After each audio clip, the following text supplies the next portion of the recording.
Toi qui révèles aux petits le mystère de Dieu, viens ouvrir notre cœur à l'intelligence des Écritures. Fais que la parole de Jésus nous débarrasse de tout ce qui alourdit notre vie, tout ce qui empoisonne notre vie.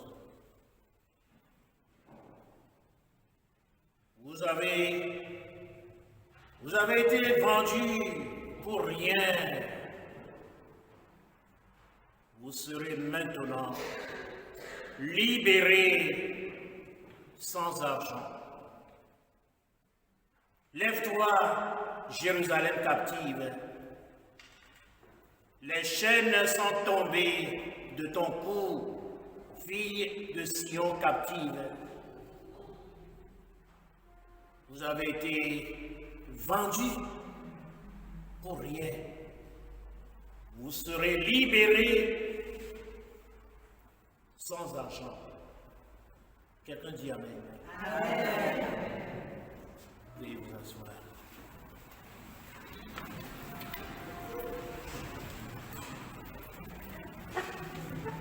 Mes chers amis, nous vivons comme hypnotisés par le mal qui arrive dans notre vie. La parole de Dieu nous ordonne de nous réveiller et de revêtir notre force. Le Seigneur nous annonce la libération, la délivrance. Les chaînes sont tombées de ton cou, fille de Sion captive. Déjà, si tu le sens, il y a des chaînes dans ton cou. Secoue maintenant la tête au nom de Jésus-Christ. Secoue maintenant ta tête. Si vraiment tu as mal dans ton cou, comme ton cou est enchaîné, au nom de Jésus, secoue maintenant ta tête. C'est un ordre que je donne au nom de Jésus-Christ. Tu seras vraiment guéri déjà. Si tu poses cet acte, c'est la parole de Dieu.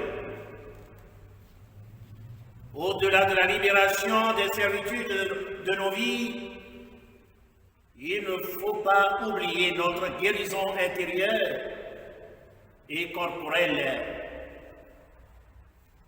Personne ne peut se souhaiter le malheur, ni la malédiction, ni les épreuves. Mais très souvent, volontairement ou par insouciance,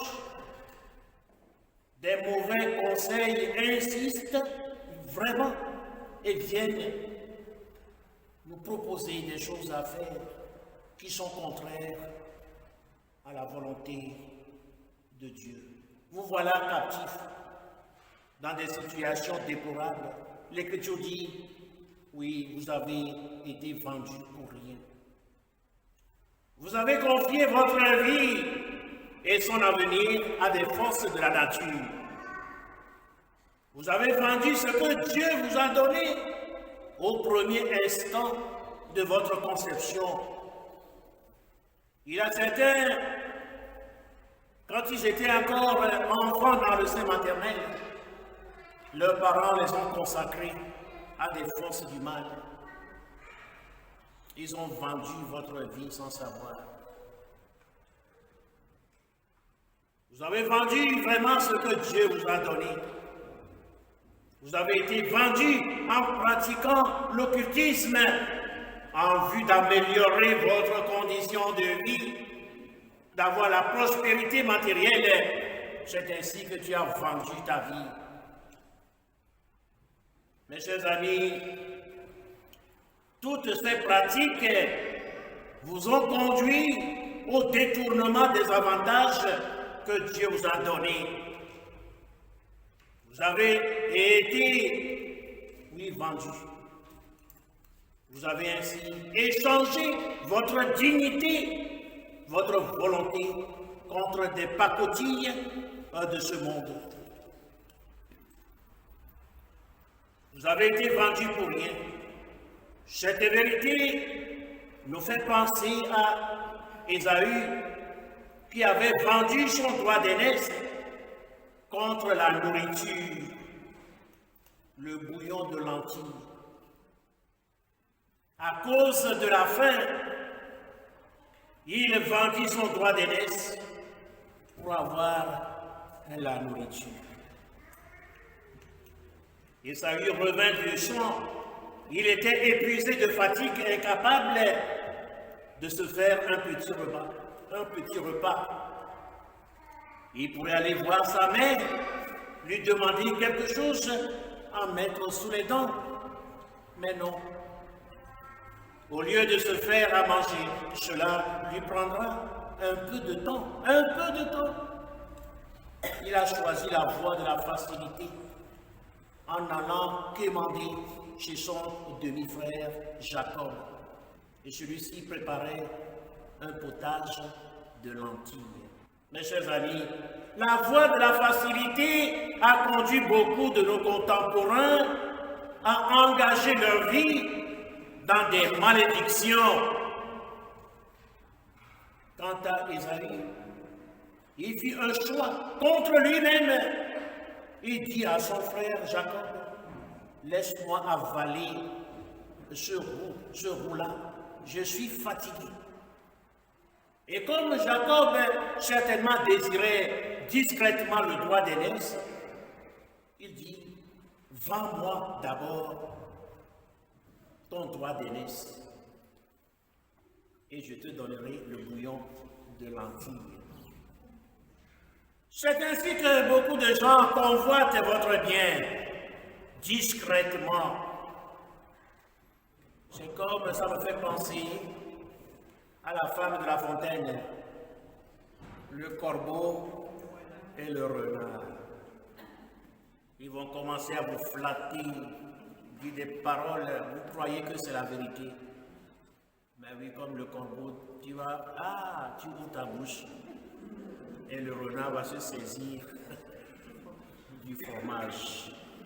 Voilà, mes chers amis, c'est ainsi que même les marabouts vous trompent des paroles comme ça, puis tu suis et tu vends ta personne sans savoir.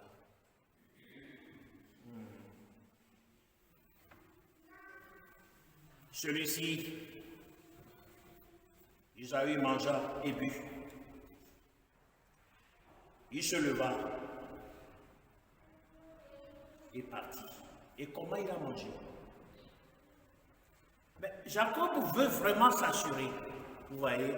C'est ainsi que les boconos, les marabouts et tout vont tout faire pour vous convaincre. Voilà. Alors il a demandé à Ésaü, prête-moi d'abord serment. Et comme ça c'est fini. Tu ne reviendras plus sur ton droit d'aînesse. C'est ça. Prête-moi d'abord serment. Et Ésaü lui prêta serment et il vendit son droit d'aînesse à Jacob. Jacob lui donna du pain et du potage de lentilles. Celui-ci mangea et but, il se leva et partit. Ainsi Ésaü vendit ce qui faisait sa dignité, ce que Dieu lui avait donné de par sa naissance, contre un repas de lentilles. Genèse chapitre 29, du verset 29 au verset 34. Vous avez été vendus pour rien. Pour rien! Ésaü avait vendu sa noblesse et beaucoup de gens sont devenus esclaves de leur propre maladresse. Certains ont donné leurs cheveux, leurs ongles et même un peu de leur sang en vue de devenir riches ou puissants. Ne le fais plus, hein. Si tu connais quelqu'un qui veut faire, ils vont te donner, coupe-moi un peu de tes cheveux, taille un peu tes ongles. Ce que tu as avant de naître en ce monde, ce que tu as depuis, ton premier instant, cheveux, nous sommes nés avec les cheveux, nous sommes nés avec les ongles, nous sommes nés avec le sang. Ils vont te demander tout cela. Toi, tu croyais que je vais faire quelque chose. C'est pour échanger ta personne. On va te donner une autre personnalité qui n'est pas la tienne. Ça arrive, hein? Ça arrive. Hein? Ne dites pas que nous sommes en France, ça ne se fait pas. Ça se fait. Et non pas seulement les gens d'Afrique ou bien d'Antilles qui font. Les Français.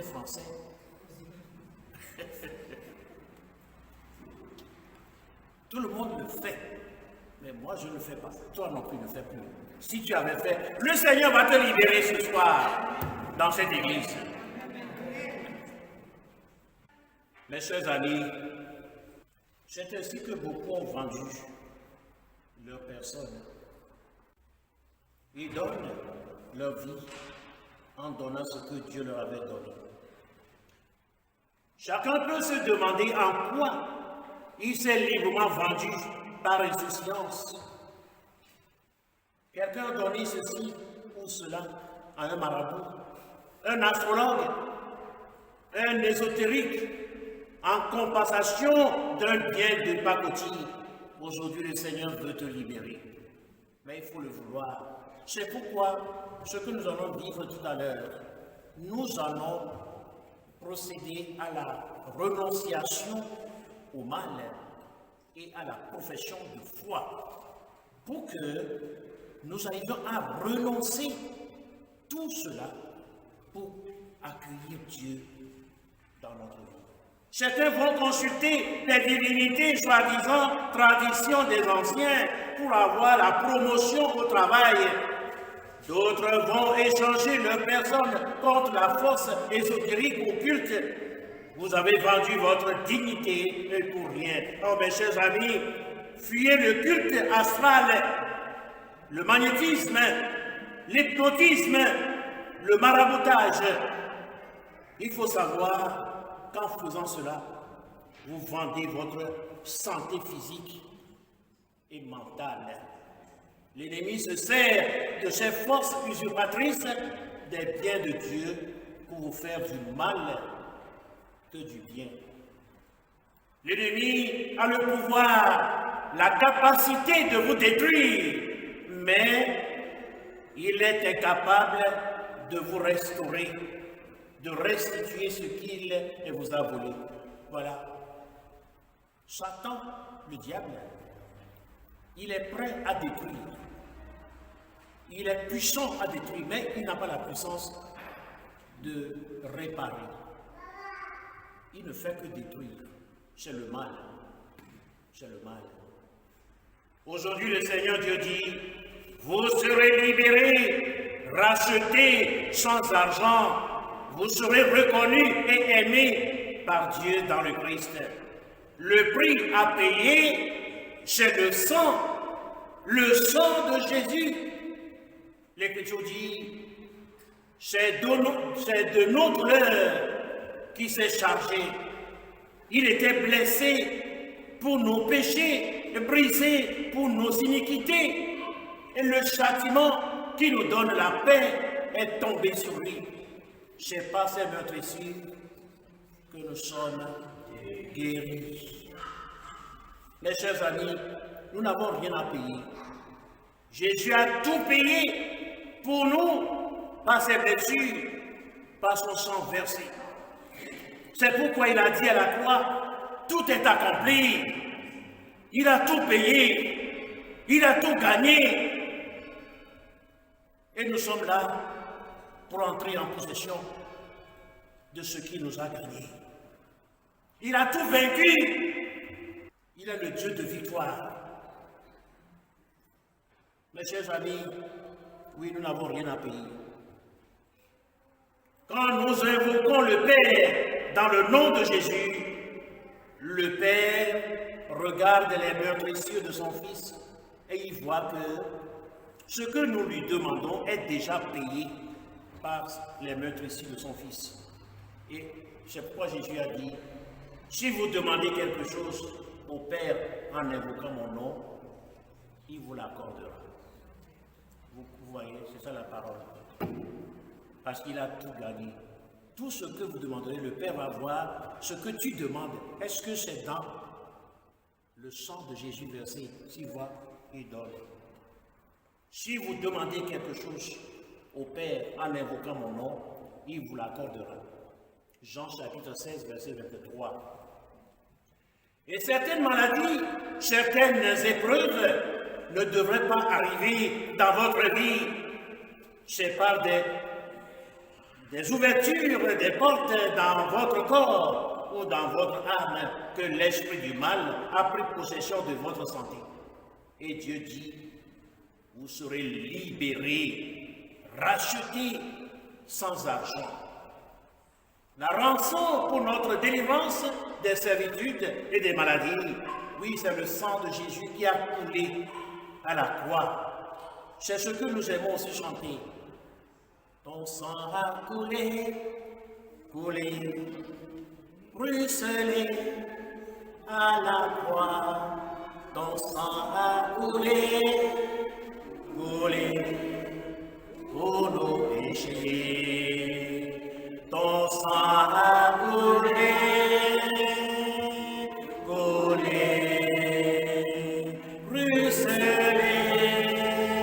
à la croix. Ton sang a coulé,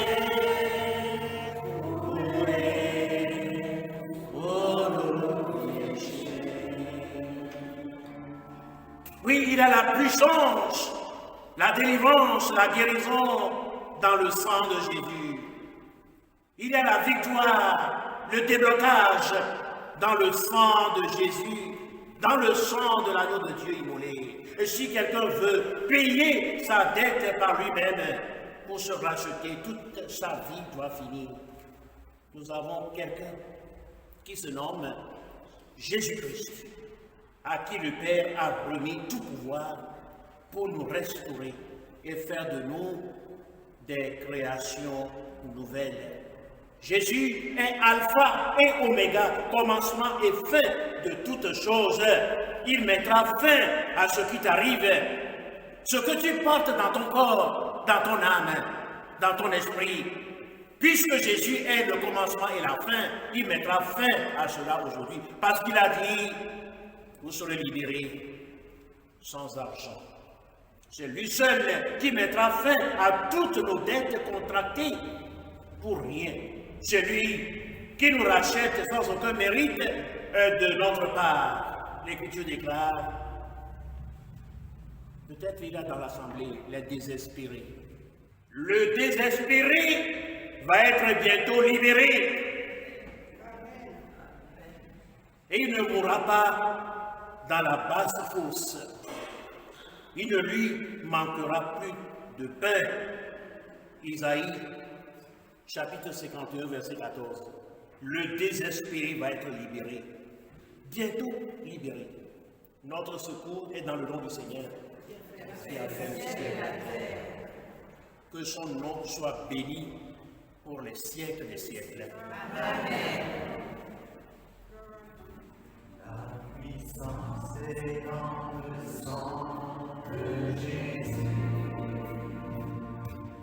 La puissance est dans le sang de Jésus. La puissance est dans le sang de Jésus-Christ. La puissance est dans le sang de Jésus. La puissance est dans le sang de Jésus.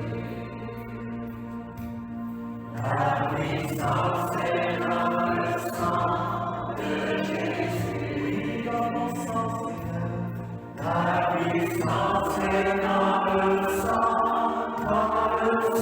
de Jésus-Christ. La puissance est dans le sang de Jésus.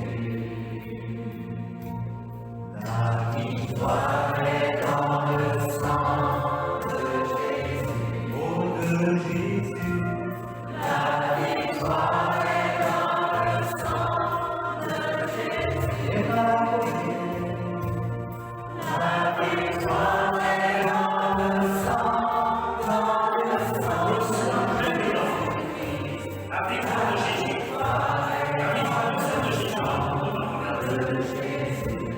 sommes maintenant à la vie.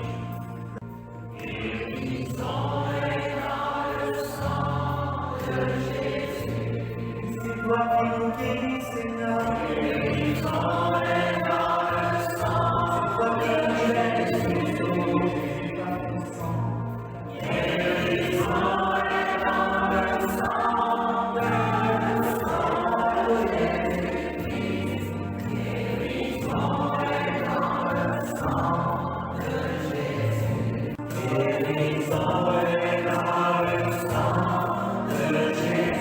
Reçois la guérison de Jésus dans le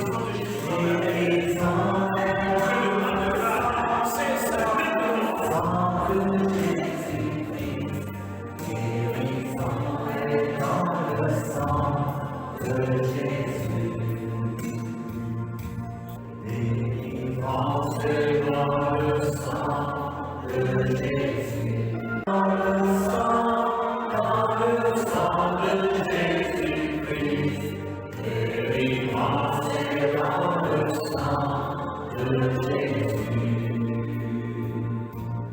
La santé est dans le sang de Jésus. La santé est dans le sang de Jésus.